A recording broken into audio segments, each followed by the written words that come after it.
بسم اللہ الرحمن الرحیم ان الحمد للہ نحمده ونستعینه ونستغفره من يهده الله فلا مضل له ومن يضلل فلا هادي له واشهد ان لا اله الا الله وحده لا شريك له واشهد ان سيدنا ونبينا وحبيبنا وشفيعنا وطبيب قلوبنا وقرة أعيننا محمدا عبده ورسوله صلى الله تبارك وتعالى عليه وعلى آله وأصحابه وأزواجه وذريته وبارك وسلم تسليما كثيرا أما بعد فأعوذ بالله من الشيطان الرجيم بسم الله الرحمن الرحيم وَإِن تَعُدُّوا نِعْمَةَ اللَّهِ لَا تُحْصُوهَا إِنَّ الْإِنسَانَ لَظَلُومٌ كَفَّارٌ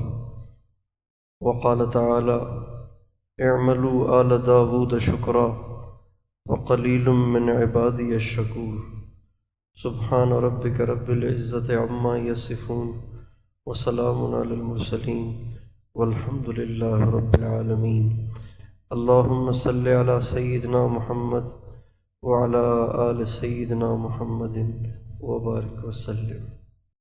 اللہ تعالیٰ نے ہر انسان کو لاتعداد نعمتیں عطا فرمائی ہیں۔ اگر ہم ان نعمتوں کے شکریہ کے طور پر ساری زندگی ہی سجدے میں پڑے رہیں، سر ہی نہ اٹھائیں، تو بھی ان نعمتوں کا شکریہ ادا نہیں ہو سکتا۔ یہ جو بولنے والے کی آواز ہمارے کانوں میں پڑ رہی ہے، یہ اتنی بڑی نعمت ہے، کچھ نہ پوچھیں۔ یہ جو ہمیں نظر آ رہا ہے کون ہے کیا ہے، یہ اتنی بڑی نعمت ہے، کچھ نہ پوچھیں۔ کتنی مائیں وہ نابینا ہیں، انہوں نے کبھی اپنے بچوں کی شکل ہی نہیں دیکھی۔ کتنے باپ ہیں جنہوں نے اپنے بچوں کی کبھی شکل ہی نہیں دیکھی۔ کتنے مرد ہیں جو نابینا ہیں، انہوں نے کبھی اپنی بیوی کی شکل ہی نہیں دیکھی، اپنے ماں باپ کی شکل ہی نہیں دیکھی۔ آنکھ بھی نعمت، کان بھی نعمت، زبان بھی نعمت، اور جسم کا رواں رواں اللہ تعالیٰ کی نعمت ہے۔ ہم جو کھا رہے ہیں یہ بھی اللہ کی نعمت ہے، ہم جو پی رہے ہیں یہ بھی اللہ کی نعمت ہے، ہم جس دھرتی پہ چل رہے ہیں یہ بھی اللہ کی نعمت ہے، ہم جس موسم میں چل رہے ہیں یہ موسم بھی اللہ کی نعمت ہے۔ سردیاں بھی اللہ کی نعمت ہیں، گرمیاں بھی اللہ کی نعمت ہیں، خزاں بھی اللہ کی نعمت ہے، بہار بھی اللہ کی نعمت ہے۔ یہ ساری اللہ کی نعمتیں ہیں۔ اگر ہم اللہ تعالیٰ کی نعمتوں کی گنتی کرنے بیٹھیں، ایک یہ ہے، دوسری یہ ہے، تیسری یہ ہے، چوتھی یہ ہے، ہماری ساری زندگی بیت جائے گی، لیکن اللہ تعالیٰ کی نعمتوں کی ہم گنتی بھی نہیں کر سکتے۔ اللہ تعالیٰ فرماتے ہیں وَإِن تَعُدُّوا نِعْمَةَ اللَّهِ لَا تُحْصُوهَا، تم گنتی بھی نہیں کر سکتے اللہ تعالیٰ کی تم پر اتنی نعمتیں ہیں۔ لیکن جب انسان اپنے مالک کو نہ جانتا ہو، اپنے منعم حقیقی سے ناواقف ہو، یعنی اللہ سے ناواقف ہو، تو پھر وہ نعمتوں کی قدر بھی نہیں کرتا، وہ نعمتوں کی قدر نہیں کرتا۔ حضرت خواجہ نظام الدین اولیاء رحمۃ اللہ علیہ ایک بہت بڑے بزرگ گزرے ہیں، بڑے سخی تھے۔ ان کے پاس ایک سائل آیا، کہا کہ جی اللہ کے نام پہ کچھ دے دو۔ تو فرمانے لگے کہ ابھی تو کچھ ہے نہیں میرے پاس، یہ میری جوتی ہے، یہ لے جاؤ، اور تو کچھ ہے نہیں میرے پاس، سارا ہی کچھ میں دے چکا ہوں، بس پہننے کے لیے جوتی ہے، اب لباس ستر تو ڈھانکنا ہے، وہ تو ننگے تو ہو نہیں سکتے، جوتی لے جاؤ، اس لیے کہ ننگے پاؤں بھی چلا جا سکتا ہے۔ چنانچہ انہوں نے جوتی لے لی، اس نے جوتی لے لی۔ اب وہ جوتی لے کر جا رہا ہے، لیکن سوچ رہا ہے یہ جوتی میرے کس کام کی؟ درویش کی جوتی پرانی سی بکے گی تو کتنے پیسے بنائے گی، لیکن اب ملی ہے تو چلو لے کے جاؤ۔ چنانچہ وہ پرانی سی جوتی لے کے جا رہا تھا، راستے میں امیر خسرو ملے۔ یہ حضرت خواجہ نظام الدین اولیاء رحمۃ اللہ علیہ کے مرید تھے، ان کے عاشق تھے۔ وہ ان کو ملے راستے میں۔ بہت بڑے مالدار تھے، ان کا ایک تجارتی قافلہ آ رہا تھا، تجارتی قافلہ غلے سے بھرا ہوا، اونٹوں کی ایک لائن تھی غلے سے بھری ہوئی، لاکھوں روپیوں کا سامان۔ تو جب انسان کے دل میں عشق سچا ہو تو پھر محبوب سے تعلق رکھنے والی ہر چیز کی خوشبو اسے آئی جاتی ہے۔ چنانچہ امیر خسرو جب جا رہے تھے اور اس فقیر کے پاس سے گزر ہوا تو فقیر سے کچھ خوشبو سی محسوس ہوئی۔ فقیر کو کھڑا کر لیا، کہاں سے آ رہے ہو بھائی؟ کہنے لگے گیا تھا خواجہ نظام الدین کے پاس۔ کہا کس لیے؟ کہا کچھ مانگنے کے لیے۔ کہا پھر کیا ہوا؟ کہا کچھ تھا ہی نہیں ان کے پاس۔ کہا پھر؟ کہا بس یہ جوتی دی ہے، پرانی سی جوتی دی ہے مجھے۔ ان کا اچھا، اپنی جوتی دی ہے؟ کہاں؟ کہا یہ جوتی مجھے دے دو۔ کہا لے لو، پیسے تھوڑے سے دے دو مجھے، غریب آدمی ہوں، میرا خرچہ چل جائے گا۔ تو ان کا یہ جوتی تو اتنی قیمتی ہے کہ میرے پاس اس کی قیمت ہی نہیں ہے، یہ جو میرا تجارتی قافلہ ہے نا سارے کا سارا، یہ سارے کا سارا تم لے لو، مگر حق تو پھر بھی ادا نہیں ہوگا، اس لیے کہ یہ میرے شیخ کی جوتی ہے۔ اس سائل کے تو مزے ہو گئے، اس کو تو یقین ہی نہیں آ رہا تھا کہ اس ٹوٹی ہوئی جوتی کی اتنی بڑی قیمت ملے گی۔ اگر کوئی منعم کی حقیقت کو جانتا ہو تو اس کی نعمتوں کا بھی احساس ہوتا ہے۔ جو منعم ہی کو نہ جانتا ہو اس کی طرف سے ملی ہوئی چیز کو بھی نہیں جان سکتا۔ سائل خواجہ نظام الدین کی عظمت اور ان کے رتبے کو نہیں جانتا تھا، اس لیے وہ اسے ایک ٹوٹی ہوئی جوتی سمجھ رہا تھا۔ لیکن امیر خسرو جو حضرت خواجہ نظام الدین اولیاء کے رتبے سے اور ان کی عظمت سے واقف تھے، انہوں نے اپنا سارا تجارتی سامان اس کے حوالے کر دیا اور وہ ٹوٹی ہوئی جوتی لے لی۔ آج ہم اللہ تعالیٰ کے بندے تو ہیں، اللہ تعالیٰ کی بندیاں تو ہیں، لیکن ہم اپنے اللہ کو جانتے ہی نہیں کہ اللہ کون ہے، اللہ کتنا بڑا ہے، اللہ کتنا عظیم الشان ہے، اللہ کتنا بڑا ہے، اللہ کتنا بلند اور بالا ہے، اللہ کتنا طاقتور ہے، اللہ کتنا اچھا ہے۔ آج ہم اس کو نہیں جانتے، لہٰذا اس کی نعمتوں کی بھی ناقدری کرتے رہتے ہیں۔ اللہ نے آنکھ دی تھی کہ ہم اس کی نشانیاں دیکھیں، ہم نے انہی سے ناجائز چیزیں دیکھنا شروع کر دیں۔ اللہ نے زبان دی تھی کہ ہم اس کا ذکر کریں، اس کے قرآن کو پڑھیں، اس کے دین کی دعوت دیں، اس کی عظمت کے تذکرے کریں اور وہ خیر کی باتیں کریں جو اسے پسند ہیں۔ ہم نے زبان سے اوروں کی دل آزاریاں کرنا شروع کر دیں، غیبتیں، تنقیدیں، پتہ نہیں کیا کیا برائیاں کرنا شروع کر دیں۔ اللہ تعالیٰ نے کان دیے تھے کہ ہم نصیحت کی بات سنتے، ہم اس کا کلام سنتے، ہم اس کا نام سنتے۔ ہم نے ان کانوں سے میوزک سن سن کے اپنے کانوں کو ناپاک کر دیا، اس لیے کہ ہم منعم کو نہیں جانتے، جس کے احسانات ہیں، جس نے یہ نعمتیں دی ہیں، اس کی عظمت سے ہم واقف نہیں ہیں، اس لیے ہم اس کی نعمتوں کی بھی ناقدری کرتے ہیں۔ اللہ تعالیٰ نے بہت سی نعمتیں مسلمانوں کو عطا فرمائی ہیں، ان میں ایک بڑی نعمت جس کی عام طور سے ناقدری ہے اور عام طور سے اس نعمت کا صحیح استعمال نہیں ہے، وہ اولاد ہے۔ اولاد ایک اتنی بڑی نعمت ہے، اتنی بڑی نعمت ہے کہ ہم اس کا اندازہ نہیں لگا سکتے کہ اولاد کتنی بڑی نعمت ہے۔ پیسہ بھی نعمت ہے، آنکھ بھی نعمت ہے، زبان بھی نعمت ہے، کان بھی نعمت ہے، ہاتھ پاؤں اور اعضاء بھی نعمت ہیں، لیکن اولاد ان سب سے بڑی نعمت ہے۔ آنکھوں کا نفع صرف جب تک ہم زندہ ہیں لے سکتے ہیں، لیکن مرنے کے بعد تو یہ آنکھیں کام نہیں آتی۔ زبان کا نفع جب تک ہم زندہ ہیں لے سکتے ہیں، لیکن اس زبان کا نفع قبر میں تو نہیں ہوگا، قبر میں تو یہ زبان نہیں بولے گی، اس کو تو کیڑے کھا جائیں گے۔ اولاد وہ نعمت ہے کہ جس کی وجہ سے انسان دنیا میں بھی خوشیاں پا سکتا ہے، عزت اور سرخروئی پا سکتا ہے، اور مرنے کے بعد بھی اولاد کی وجہ سے انسان بہت ساری عزتیں اور سرخروئی پا سکتا ہے۔ نبی کریم صلی اللہ علیہ وسلم کا ارشاد ہے، جب انسان مر جاتا ہے، جب انسان کا انتقال ہو جاتا ہے تو اس کا جو اعمال نامہ ہے نا، جس میں اعمال لکھے جاتے ہیں، وہ بند ہو جاتا ہے۔ ظاہری بات ہے، عمل کرنے والا چلا گیا تو اب کیسے لکھا جائے گا؟ اب تو کوئی صورت ہی نہیں۔ آپ علیہ السلام فرماتے ہیں مگر 3 صورتیں ایسی ہیں، 3 صورتیں ایسی ہیں کہ جس کی برکت سے یہ اعمال نامہ مرنے والے کا بند نہیں ہوتا۔ وہ قبر میں جا چکا ہوتا ہے، وہ مر چکا ہوتا ہے، لیکن اس کا اعمال نامہ کھلا ہوتا ہے۔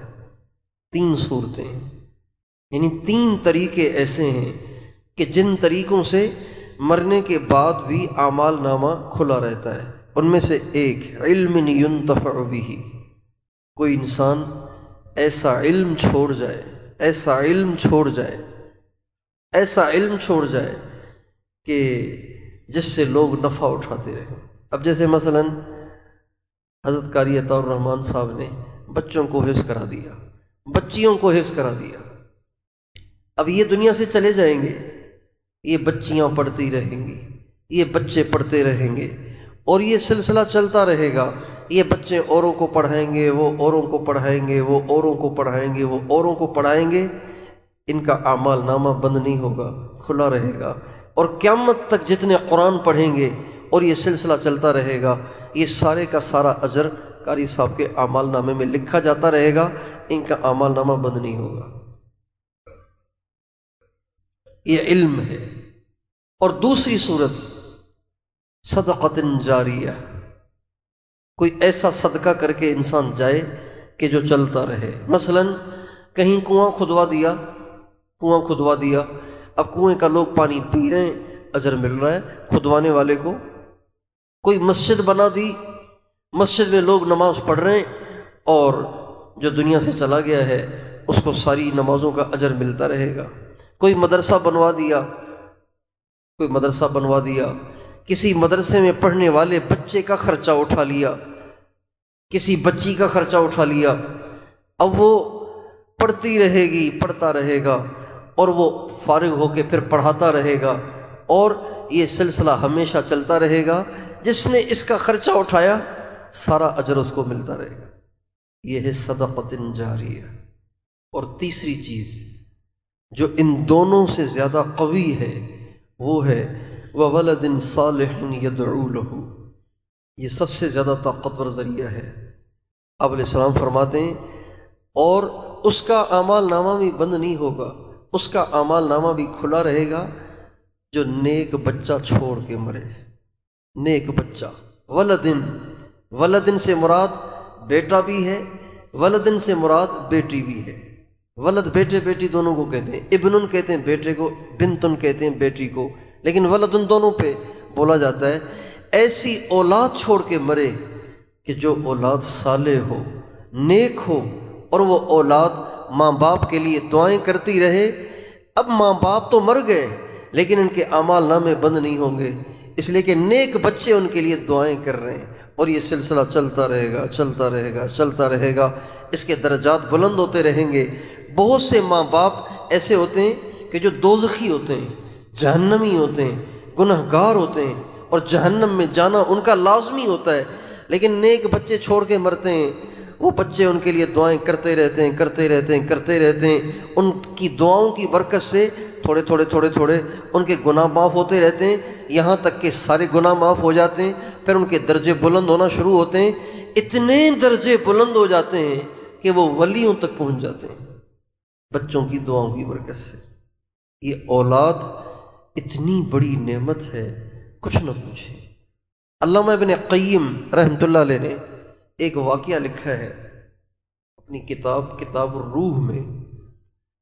وہ فرماتے ہیں کہ ایک بزرگ نے خواب دیکھا کہ وہ ایک قبرستان میں گئے ہیں، قبرستان میں گئے ہیں، قبرستان میں گئے تو ساری قبریں کھلی ہوئی ہیں، اور قبروں سے مردے نکل کے باہر گھوم رہے ہیں، قبرستان ہی کے اندر گھوم رہے ہیں، اور کچھ چیزیں پڑی ہوئی ہیں اس کو اٹھا اٹھا کے جمع کر رہے ہیں، اور پھر چیزیں اٹھا کے اپنی قبروں میں جا رہے ہیں۔ تو علامہ ابن قیم نے لکھا ہے کہ وہ بزرگ بڑے حیران ہوئے کہ یہ مردے سارے قبروں سے نکل کے کیا ڈھونڈ رہے ہیں، کیا اٹھا رہے ہیں، اور ڈھونڈتے ڈھونڈتے پھرتے پھرتے ایک قبر کے پاس سے گزر ہوا۔ قبر وہ بھی کھلی ہوئی تھی لیکن وہ اندر بڑے آرام سے بیٹھے ہوئے تھے۔ تو باقی تو سارے مصروف تھے، تو یہ ان کے پاس چلے گئے، ان سے کہا بھائی کیا ماجرا ہے، یہ قبریں کھلی ہوئی ہیں، سارے باہر گھوم رہے ہیں، آپ اندر آرام سے بیٹھے ہوئے ہیں، کیا مسئلہ ہے، کیا ماجرا ہے؟ کہنے لگے یہ جو لوگ مسلمانوں کے لیے ایصال ثواب کرتے ہیں نا، تو اس کا انعام فرشتے آ کے یہاں ڈال دیتے ہیں، ہر ایک قبر سے نکل کے اپنے حصے کا اٹھا کے قبر میں جا رہا ہے۔ کہا پھر آپ نہیں اٹھا رہے، آپ بڑے مزے سے بیٹھے ہوئے ہیں؟ کہا مجھے چھوٹے چھوٹے کی ضرورت نہیں، اس لیے کہ میرے پاس تھوک کے حساب سے اجر آ رہا ہے۔ کہا وہ کیسے؟ کہا میرا بیٹا حافظ قرآن ہے اور وہ روزانہ قرآن پاک کے 30 پارے پڑھ کر مجھے بخشتا ہے۔ کہا آپ کا بیٹا کہاں رہتا ہے؟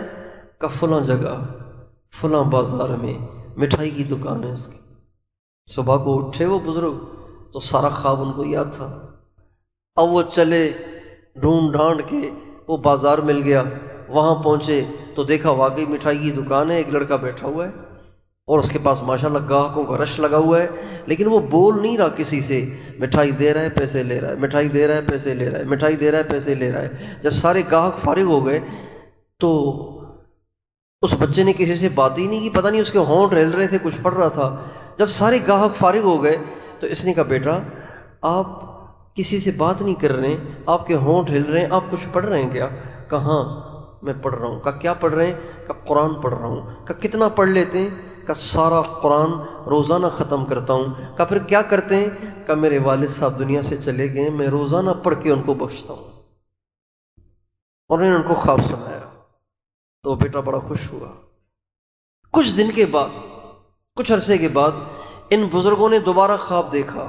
خواب یہ دیکھا کہ قبرستان ہے، قبریں کھلی ہوئی ہیں، مردے نکل رہے ہیں اور ڈھونڈ رہے ہیں، اور اللہ کی شان وہ جو شخص اس دن بڑے آرام سے قبر میں بیٹھا ہوا تھا، آج وہ بھی قبر سے باہر نکلا ہوا ہے، وہ بھی چیزیں اٹھا رہا ہے۔ تو یہ بھاگ کے ان کے پاس گئے، کہنے لگے صاحب بتائیے آج آپ بھی باہر نظر آ رہے ہیں، اس دن تو آپ اندر بیٹھے تھے آرام سے۔ کہنے لگے وہ جو میرے پاس آتا تھا نا تھوک کے حساب سے، اب وہ بند ہو گیا ہے، اس لیے پھر میں بھی اٹھا لیتا ہوں، مجھے بھی اب ضرورت ہے اس کی۔ آنکھ کھل گئی، دوبارہ پہنچے اس بازار، دیکھا تو دکان بند۔ کہا بھائی کیا ہوا، یہ نوجوان یہاں مٹھائی کی دکان پہ بیٹھتا تھا وہ کہاں ہے؟ تو لوگوں نے بتایا کہ جی اس لڑکے کا انتقال ہو گیا۔ وَوَلَدٍ صَالِحٍ يَدْعُو لَهُ، نیک اولاد چھوڑ کے مرنا یہ اتنی بڑی نعمت ہے جس کا اندازہ انسان کو مرنے کے بعد ہوگا، اور وہ لوگ بہت پچھتائیں گے جنہوں نے اپنے بچوں کو نیکی کے راستے پہ نہیں لگایا، دین کے راستے پہ نہیں لگایا، ان کو نیک نہیں بنایا، ان کو بس دنیا کمانے کی مشین بنا کے ان کو دنیا کے لیے وقف کر دیا۔ اب وہ سارا دن دنیا تو کما رہے ہیں، اس کے ساتھ برائیاں کر رہے ہیں، بدکاریاں کر رہے ہیں، اللہ کی نافرمانیاں کر رہے ہیں، تو ان کو اپنے گناہوں کی سزا بھی ملے گی اور ان کے گناہوں کی ان کے ماں باپ کو الگ سزا ملے گی۔ یہ ماں باپ پھر پچھتائیں گے کہ ہائے ہم نے اپنے بچوں کو پیسہ کمانے کی مشین تو بنایا، لیکن ہم نے ان کو نمازی نہیں بنایا، نیک نہیں بنایا، اللہ والا نہیں بنایا۔ اور جس دن لوگ اپنے بچوں کے اعمال کی وجہ سے عزت پائیں گے اور ان کے درجات بلند ہوں گے اور ان کی سرخروئی ہوگی، اس دن یہ لوگ جنہوں نے اپنے بچوں کو پیسے کمانے میں لگا دیا، ان کی زندگیاں پیسے کمانے میں خرچ کر دیں، اس دن یہ لوگ خون کے آنسو روئیں گے، لیکن اس کا کوئی فائدہ نہیں ہوگا۔ اس لیے بھائیو، اللہ تعالیٰ نے اگر کسی کو اولاد دی ہے تو اس اولاد کی قدر کرے، ان کی صحیح تربیت کرے۔ ہمارے نبی کا ارشاد ہے کہ جس کو اللہ نے اولاد دی ہو تو اولاد کا سب سے پہلا حق یہ ہے ان کا نام اچھا رکھے۔ ان کا نام کون سا رکھے؟ بولیے، سارے بولیے، نیا نہیں، اچھا۔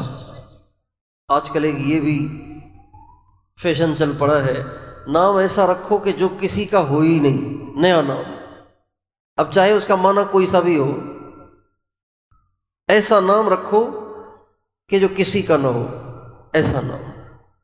بہت سے لوگوں نے ایسے سے نام رکھے ہوتے ہیں کہ آدمی حیران ہو جاتا ہے کہ یار یہ کیسا نام رکھا ہے انہوں نے۔ ایک ساتھی نے بتایا کہ میری بیٹی کا نام ہے منہا۔ منہا منہا منہا کا معنی ہے اس سے، عربی کا لفظ ہے، من کا معنی سے، ہا کا معنی وہ، اس سے۔ پوچھا بھائی یہ نام کہاں سے لائے؟ کہ جی قرآن میں لکھا ہوا ہے منہا خلقناکم، صرف اس لیے کہ شوق ہے کہ نیا نام نیا کسی کا، اب ساماروں میں کسی کا نام منہا نہیں ہے لہذا منہا پسند آ گیا۔ ہمارے ایک دوست ہیں پشاور سے آگے ہے باڑہ، وہاں کے، انہوں نے خود مجھے بتایا کہ ہمارے رشتہ داروں میں، ہماری برادری میں ایک آدمی کا نام ہے ایئرپورٹ اور اس کی بیوی کا نام ہے امریکہ۔ یہ انہوں نے اپنے خاندان کی بات سنائی، بیوی کا نام امریکہ، خاوند کا نام ایئرپورٹ، اس لیے کہ یہ نام کسی کا ہے ہی نہیں لہٰذا یہ نام بہت اچھا ہے۔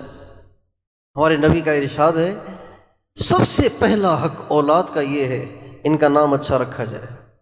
اور یہ بھی انہوں نے بتایا، یہ بھی اس نے بتایا کہ ایک عورت نے ہمارے ہاں نام رکھا ہوا تھا اپنے بیٹے کا فرعون۔ میں تو ہنس ہنس کے دورہ ہو گیا، میں نے کہا آپ لطیفہ سنا رہے ہیں کہا حقیقت ہے یہ؟ ان سے پوچھا بھائی فرعون کا قرآن میں کئی جگہ تذکرہ ہے فرعون کا، اس لیے میں نے بیٹے کا نام فرعون رکھ دیا۔ اور یہ نتیجہ ہے علماء سے کٹ جانے کا، علماء سے دوری کا، علماء سے ملتے نہیں، علماء کے پاس بیٹھتے نہیں، علماء سے رہنمائی لینے کو اپنی بےزتی سمجھتے ہیں کہ میں مولوی صاحب سے کیسے پوچھوں، میں کوئی جاہل ہوں کیا، میں کوئی ان پڑھ ہوں کہ میں مولوی صاحب سے جا کے پوچھوں۔ ہمارے ہاں سندھ میں عجیب و غریب نام لوگ رکھتے تھے، اب اللہ کا شکر ہے تبلیغ کی محنت کی برکت سے لوگوں نے اچھے اچھے نام، اہل بیت کے نام، صحابہ کے نام رکھنا شروع کر دیے، ورنہ ہمارے اپنے گھر میں ایک لڑکا ملازمت کرتا تھا، گھر کا کام کاج کرتا تھا، اس کا نام تھا کیلا۔ ہمارے اپنے گھر میں کام کرتا تھا وہ لڑکا، ہمارے ہاں سندھ میں عام تھا یہ کیلا، آم، امب تامب دو امب، کھبڑ، کانڈیرو، یہ نام سندھ میں بہت تھے پہلے۔ اللہ کا شکر ہے تبلیغ کو اللہ نے ذریعہ بنایا کہ صحابہ کے نام زندہ ہوئے، اللہ کے نام، اللہ کی نسبت والے نام زندہ ہوئے۔ تو اولاد کا سب سے بڑا حق یہ ہے کہ اولاد کے نام اچھے رکھے جائیں۔ آپ جس کا نام رکھیں گے اس کا اثر اس میں ضرور آ جائے گا۔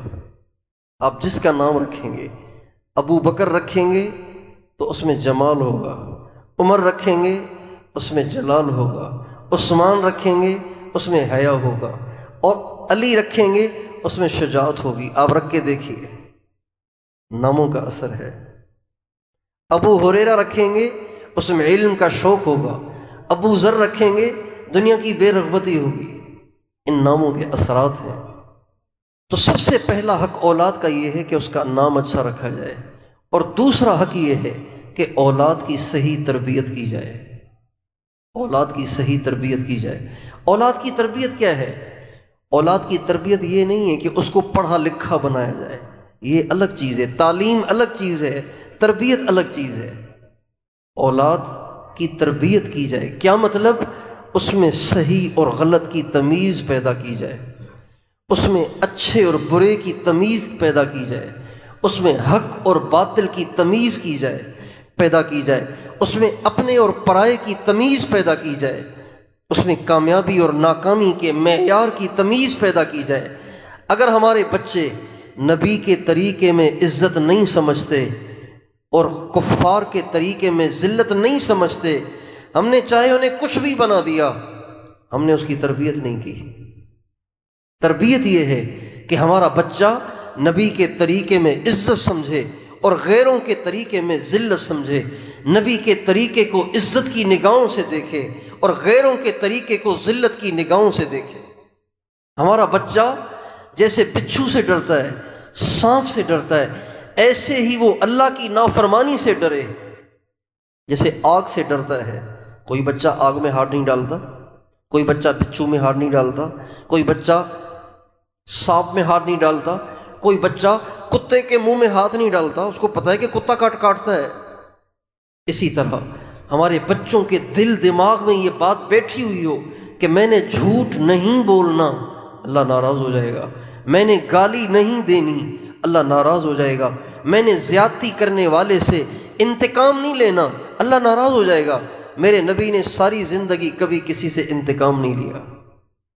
یہ تربیت ہے، بڑے کا ادب ہے، چھوٹے پہ شفقت ہے، یہ صحیح تربیت ہے۔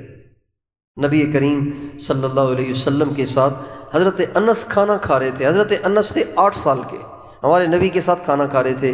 آپ علیہ السلام نے فرمایا یا غلام سم اللہ، بیٹا بسم اللہ پڑھ کے کھانا شروع کرنا، بغیر بسم اللہ کے نہیں کھانا.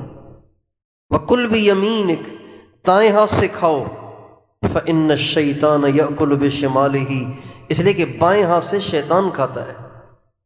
پھر فرمایا وَكُلْ مِمَّا يَلِيكَ، اپنی طرف سے کھانا، اوروں کی طرف سے نہیں کھانا. یہ اچھا نہیں لگتا کہ آدمی دوسرے کی طرف سے بھی کھا رہا ہو، یہ بدتمیزی کی بات ہوتی ہے، بے ادبی کی بات ہوتی ہے. یہ ہمارے نبی بچے کو سکھا رہے ہیں. حضرت عبداللہ ابن عباس رضی اللہ عنہما فرماتے ہیں میں اللہ کے نبی کے ساتھ سواری پہ بیٹھا ہوا تھا تو آپ نے فرمایا بیٹا میں تمہیں چند باتیں سکھاتا ہوں، ہمیشہ ان کو یاد رکھنا، تمہیں کام آئیں گی. پھر آپ نے فرمایا اذا سألت فاسأل اللہ واذا استعنت فاستعن باللہ، جب تجھے مانگنا ہو تو مخلوق سے نہیں مانگنا، اللہ سے مانگنا. جب تمہیں مدد کی ضرورت پڑے تو کسی کو نہ پکارنا، اللہ کو پکارنا. اور یقین کر اس بات کا وَاعْلَمْ أَنَّ الْأُمَّةَ لَوِ اجْتَمَعَتْ عَلَىٰ أَن يَنْفَعُوكَ بِشَيْءٍ لَمْ يَنْفَعُوكَ إِلَّا بِشَيْءٍ قَدْ كَتَبَهُ اللَّهُ لَكَ. بیٹا اگر ساری دنیا کے لوگ تمہیں نفع دینا چاہیں تو جب تک اللہ نہیں چاہے گا تمہیں نفع نہیں دے سکتے، اور اگر ساری دنیا کے لوگ تمہیں نقصان دینا چاہیں تو تمہیں نقصان نہیں دے سکتے جب تک اللہ نہ چاہے. اب یہ بات چھوٹے بچے کو سکھائی جا رہی ہے. ہمارے گھروں میں کبھی اس کے تذکرے ہوتے ہیں کہ کسی سے کچھ نہیں ہوتا، کوئی نفع نہیں دے سکتا، کوئی نقصان نہیں دے سکتا، نفع نقصان اللہ کے ہاتھ میں. ہمارے بچے نہیں جانتے اس کو، ہمارے بچوں کو ہم نے سمجھایا ہی نہیں ہے. اس لیے وہ انسانوں سے ڈرتے ہیں، ان کو انسانوں سے توقعات ہیں، ان کو انسانوں میں طمع ہے، لالچ ہے، اللہ پہ بھروسہ نہیں ہے، اللہ سے امید نہیں ہے. اس کو تربیت کہتے ہیں. تو دوسرا حق اولاد کا یہ ہے کہ اس کی تربیت کرے، اور تیسرا حق اس کا یہ ہے کہ اس کا اچھا رشتہ کرے، اچھا رشتہ کرے. اولاد بالغ ہو جائے، شادی کے قابل ہو جائے تو اس کا رشتہ کر دیا جائے. یہ اولاد کا حق ہے. جو اس میں کوتاہی کرتے ہیں وہ اللہ کے ہاں ظالم ہیں، وہ اللہ کے ہاں پکڑے جائیں گے، باوجود نمازوں کے پکڑے جائیں گے، باوجود تہجد کے، باوجود قرآن پاک کے ختم پر ختم کے، اور باوجود عمروں کے اور حج کے. یہ لوگ پکڑے جائیں گے جنہوں نے اپنے بچوں کی صحیح عمر میں شادیاں نہیں کی. جب بچوں کی صحیح عمر میں شادیاں نہ ہوں تو پھر برائی پھیلتی ہے، بدکاری پھیلتی ہے. آپ کسی کو حلال نہیں دیں گے وہ حرام میں جائے گا. یہ اولاد کا حق ہے، بچوں کا حق ہے، بچیوں کا حق ہے. آپ علیہ السلام کا ارشاد ہے اذا اتاکم من ترضون دینہ وخلقہ فزوجوہ، جب تمہارے پاس کوئی ایسا رشتہ آ جائے نا، تمہاری بیٹی کے لیے، تمہاری بہن کے لیے کوئی ایسا رشتہ آ جائے کہ جس کے دین سے بھی تم مطمئن ہو، اس کے اخلاق سے بھی تم مطمئن ہو، تو شادی کر دو، دیر نہ کرو، شادی کر دو، اس میں تاخیر نہ کرو. حضرت علی سے آپ علیہ السلام نے ارشاد فرمایا علی جب کبھی کسی بچی کے جوڑ کا خاوند مل جائے تو پھر اس میں تاخیر نہ کرنا، پھر اس رشتے میں پھر جلدی کرنا، اس میں تاخیر نہ کرنا. آج ہمارا سارا معاشرہ جہاں دوسری نافرمانی اور بے دینی کے کاموں میں مبتلا ہے، وہاں اس میں بھی مبتلا ہے کہ بچوں کی عمر 30 سال ہو جاتی ہے، شادی نہیں ہو رہی. بھائی شادی کیوں نہیں کر رہے؟ کہ جی ابو کہتے ہیں کچھ کرو تو صحیح نا، کوئی روزگار تو ہو نا پہلے، پھر شادی کرو. اللہ تعالیٰ قرآن پاک میں ہمارے اندر اس اٹھنے والے وسوسے کا جواب دیتے ہیں ان یکونوا فقراء یغنہم اللہ من فضلہ. اگر تمہیں اس بات کا ڈر ہے کہ بھئی بچہ تو فقیر ہے، غریب ہے، ابھی تو اس کے ہاتھ میں ہی کچھ نہیں ہے، ابھی تو اس کے پاس روزگار ہی نہیں ہے، تو اللہ تعالیٰ فرماتے ہیں اگر یہ غریب ہیں تو گھبراؤ نہیں، شادی کے بعد اللہ اپنے فضل سے اس کو غنی بھی بنا دے گا. اس پہ یقین ہونا چاہیے، یہ قرآن کی آیت ہے. ان یکونوا فقراء یغنہم اللہ من فضلہ. اگر یہ غریب ہیں تو تم ان کی غربت سے مایوس نہ ہو، ان کی شادی کر دو، اللہ تعالیٰ شادی کی برکت سے ان کو غنی بھی کر دے گا۔ حضرت عمر رضی اللہ تعالیٰ عنہ کا ارشاد ہے، عجباً لمن یبتغی الغنا بغیر النکاح، مجھے حیرت ہے اس شخص پر جو اس بات کے انتظار میں بیٹھا ہوا ہے کہ پہلے مالدار ہو جاؤں پھر شادی کروں گا۔ بھائی آپ شادی کریں گے تو اللہ آپ کو مال دے گا نا۔ مجھے حیرت ہے اس شخص پر، حضرت عمر فرماتے ہیں مجھے حیرت ہے اس شخص پر جو شادی سے پہلے مالدار بننا چاہتا ہے۔ اللہ تعالیٰ کے فرمانوں کو ہم پڑھتے ہی نہیں، علماء سے پوچھتے ہی نہیں، علماء کی صحبت میں بیٹھتے نہیں، اس لیے ہمیں پتہ ہی نہیں کہ اس موقع پہ کیا کرنا چاہیے۔ ایک دفعہ ہم جماعت میں گئے ساؤتھ افریقہ، وہاں پہ ایک نوجوان مسلمان ہوا، اس کا نام رکھا ہوا تھا علی۔ وہ ایک سوسائٹی تھی، اس کے گیٹ پہ وہ گارڈ تھا، تھوڑی سی تنخواہ تھی بیچارے کی۔ ایک دن ہم نے اس کو کھانے پہ بلایا، وہ کھانے پہ ہمارے ساتھ بیٹھا، لیکن بہت پریشان مایوس سا لگ رہا تھا۔ تو میں نے کہا علی کیا بات ہے، آپ آج بڑے پریشان کنفیوز لگ رہے ہیں، کیا مسئلہ ہے؟ کہنے لگا جی بس کیا بتاؤں، آج میرے گھر میں بیٹا ہوا ہے اس لیے پریشان ہوں۔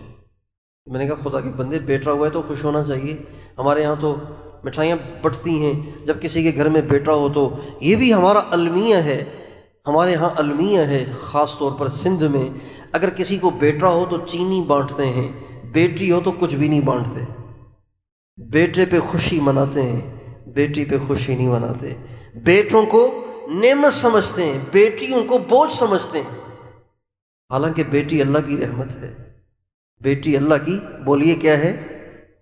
بیٹی اللہ کی بڑی رحمت ہے، بیٹی اللہ کی بڑی رحمت ہے۔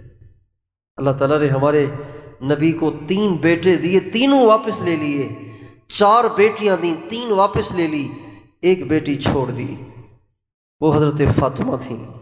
ہمارے نبی کے انتقال کے بعد بھی وہ 6 مہینے حیات رہی۔ بیٹی بڑی نعمت ہے۔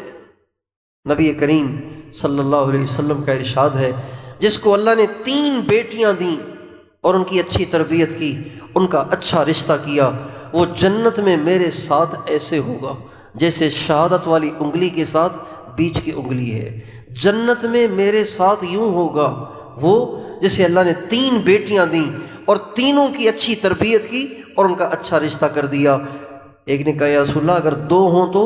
فرمایا 2 ہو تب بھی اس کو یہی انعام ملے گا کہ وہ جنت میں میرے ساتھ یوں ہوگا۔ کسی نے کہا جی اگر 1 بیٹی ہو؟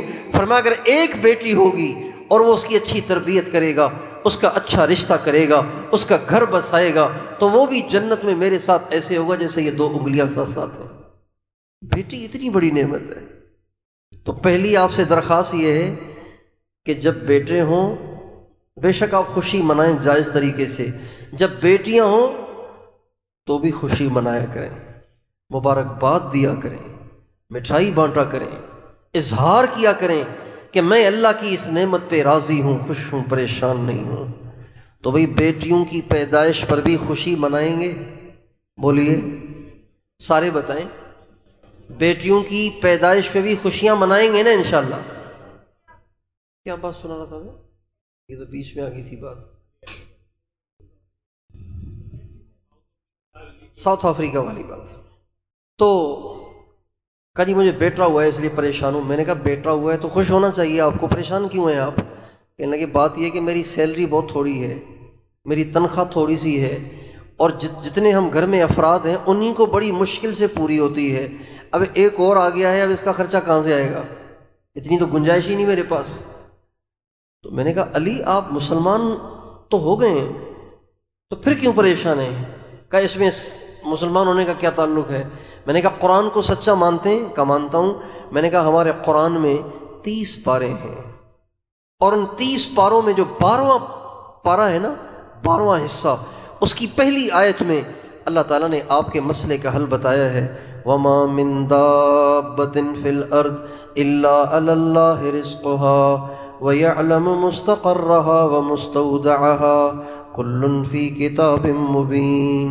اللہ تعالیٰ فرماتے ہیں زمین پر چلنے والے ہر جاندار کی روزی میرے ذمے ہے، تمہیں ٹینشن لینے کی ضرورت نہیں، اس کی روزی میرے ذمے ہے، اور مجھے پتہ ہے کہ وہ کہاں ہے، میں نے وہاں اسے پہنچانی ہے۔ کہنے لگی اچھا یہ قرآن میں ہے؟ میں نے کہا ہے، کہنے لگے بس پھر تو کوئی مسئلہ ہی نہیں۔ تو ہم علماء کے پاس بیٹھتے نہیں، علم سیکھتے نہیں، علماء سے رہنمائی لیتے نہیں، اس لیے پھر پریشان ہوتے ہیں۔ اللہ تعالیٰ فرماتے ہیں اگر وہ غریب ہے تو گھبراؤ نہیں، تم اس کی شادی کر دو، اللہ اس کو مالدار بھی کر دے گا۔ تو اپنے نوجوان بچوں کی شادیاں جلد از جلد کرنی چاہیے تاکہ وہ زمانے کی برائی سے بچ سکیں، اور اپنی بچیوں کی شادیاں کرنی چاہیے۔ بہت سے لوگ اپنی بچیوں کی شادیاں اس لیے نہیں کرتے کہ پھر اس کو حصہ دینا پڑے گا، داماد کو پھر پارٹنر بنانا پڑے گا، زمین میں سے دینا پڑے گا، جائیداد میں سے دینا پڑے گا، ملکیت میں سے دینا پڑے گا۔ تو بھائی یہ سارا تو آپ کا ہے ہی نہیں، یہ تو آپ نے ویسے ہی چھوڑ کے چلے جانا ہے۔ اس لیے اگر داماد کو دینا پڑے تو کوئی حرج نہیں، بالکل دے دیں۔ یہ آپ داماد کو نہیں دے رہے، اپنی بیٹی کو دے رہے ہیں، اپنی بیٹی کے بچوں کو دے رہے ہیں، اور وہ بھی آپ ہی کی اولاد ہے، آپ ہی کی نسل ہے۔ ہمارے نبی کی نسل اللہ تعالیٰ نے بیٹی سے چلائی، کسی کی نسل اللہ بیٹوں سے چلاتا ہے، ہمارے نبی کی نسل اللہ نے بیٹی سے چلائی۔ حضرت اماں فاطمہ سے ہمارے نبی کی نسل چلی ہے، حضرت امام حسن حسین سے ہمارے نبی کی نسل چلی ہے۔ ہمارے نبی حضرت امام حسن حسین کو سینے سے لگاتے تھے، ان کا سر سونگھتے تھے، اور آپ فرماتے تھے ہما ریحانتای من الدنیا، یہ میرے دنیا کے دو پھول ہیں، اور آپ فرماتے تھے ہما ابنای و ابنا بنتی، یہ دونوں میرے بھی بیٹے ہیں، میری بیٹی کے بھی بیٹے ہیں۔ تو بیٹی سے بھی نسل چلتی ہے۔ کتنے لوگ ہیں کہ جنہوں نے اپنی بچیاں بٹھا دیں اور ان کے سر سفید ہو گئے، اور ان کی زندگیاں صرف پیسے کے لالچ میں داؤ پہ لگا دیں۔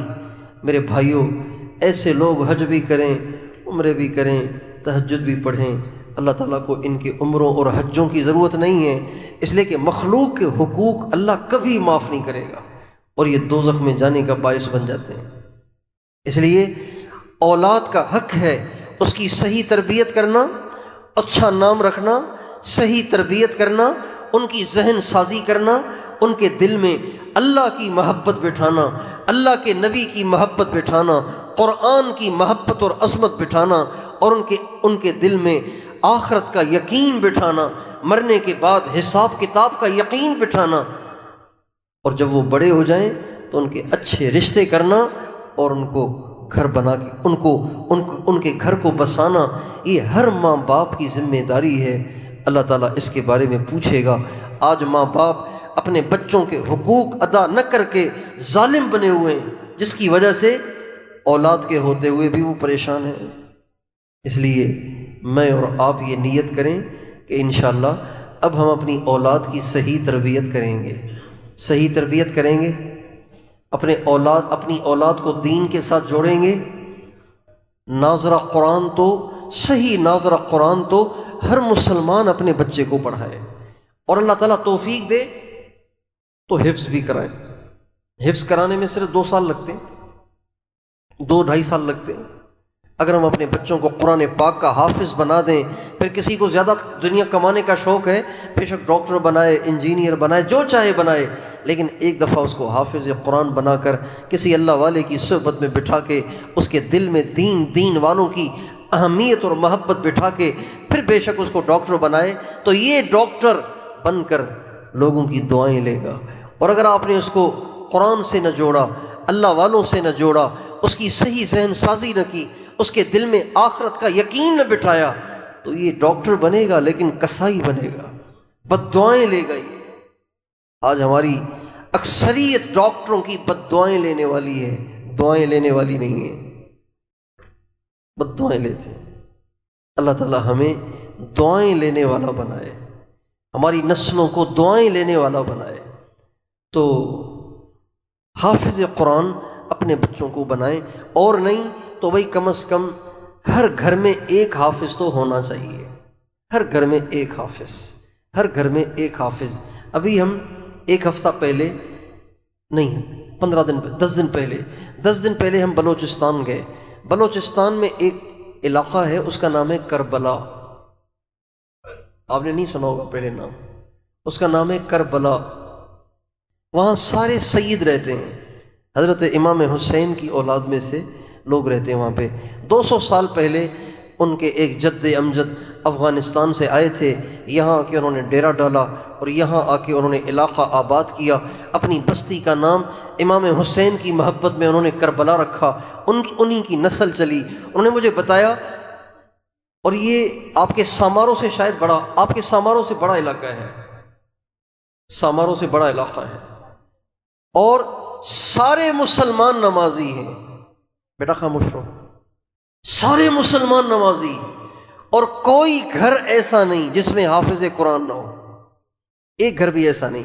سارے گھروں میں کہیں 6 حافظ، کہیں 5 حافظ، کہیں 4 حافظ، ایک والا تو شاید کوئی بھی نہ ہو، 6 7 5 4 3 ہر گھر میں حافظ ہیں، اور 500 وہاں علماء ہیں۔ کتنے علماء ہیں؟ 500۔ اور جس محلے میں ہم بیٹھے ہوئے تھے، کہنے لگے اس محلے میں 15 مدرسے ہیں، 15 مدرسے۔ کہنے لگے کوئٹہ والوں نے یہاں پہ ایک اسکول بنایا لڑکیوں کا، انہوں نے بہت کوشش کی کہ لڑکیاں یہاں آ کے پڑھیں، انگریزی پڑھیں، پھر آہستہ آہستہ ان کو پھر ماڈرن بنایا جائے اور ان کو دنیا کے دھارے میں ڈالا جائے۔ لیکن اللہ کا شکر ہے، اسکول بنایا تو صحیح، لیکن وہ اسکول ہمیشہ خالی رہا۔ کسی ماں باپ نے نہیں چاہا کہ ان کی بچیاں اسکول میں پڑھیں، ان کی بچیاں مدرسوں میں پڑھتی رہیں، اور اللہ کا شکر ہے ہر گھر میں بچیاں عالمہ ہیں۔ جس گھر میں بچیاں ہیں اس گھر میں عالمائیں ضرور ہیں۔ ایسی اللہ نے وہاں فضا بنائی ہے۔ اللہ کرے سامروں میں بھی یہ ماحول بن جائے، کہیں آمین۔ ہر گھر میں حافظ پیدا کریں۔ تو کون کون اپنے گھر میں حافظ پیدا کرے گا؟ قاری عطاء الرحمن صاحب سے رابطہ کریں اور ان سے کہیں گے جی میرے 2 بچے کل میں بھیجوں گا، آپ ان کو بھی قرآن پاک حفظ کرانا شروع کریں۔ تو چند دن کے اندر اندر کون اپنے بچوں کو قاری صاحب کے حوالے کریں گے کہ جی انشاءاللہ ہمارے بچوں کو بھی آپ قرآن پاک حفظ کرائیں، بعد میں ہم اسکول بھی پڑھائیں گے، لیکن پہلے آپ ان کو حافظ بنائیں۔ کون چند دن کے اندر اپنے بچوں کو ان کے پاس بھیجیں گے انشاءاللہ؟ بتائیے۔ ماشاءاللہ ماشاءاللہ ماشاءاللہ ماشاءاللہ ماشاءاللہ۔ اللہ تعالیٰ ان بچوں کو قبول فرمائے اور ان بچیوں کو بھی قبول فرمائے۔ جن بچیوں نے قرآن پاک حفظ کیا بڑا دل خوش ہوا ماشاءاللہ۔ جن بچیوں نے قرآن پاک حفظ کیا ہے، ان بچیوں نے اپنی بھی قبر روشن کرنے کا سامان کر دیا، اور ان کی ماؤں نے بھی، ان کے باپوں نے بھی اپنی قبروں کو روشن کرنے کا سامان کر دیا۔ اور کل قیامت کے دن جب ان بچیوں کو بلایا جائے گا اور میدان محشر میں کھڑا کیا جائے گا، اور ان کے ماں باپ کو نور کا تاج اور نور کا جوڑا پہنایا جائے گا، اور ان کو جنت الفردوس میں اعلیٰ مقامات دیے جائیں گے، اس دن لوگوں کو احساس ہوگا کہ اے کاش ہماری بچیاں بھی قرآن پاک کی حافظہ ہوتی۔ اللہ تعالی ہم سب کو اپنی نسلوں کی صحیح تربیت کرنے اور انہیں دین کے ساتھ جوڑنے کی توفیق عطا فرمائے۔ وآخر دعوانا ان الحمد للہ رب العالمین۔ دعا کر لیجیے۔ اچھا ہاں کر لیں۔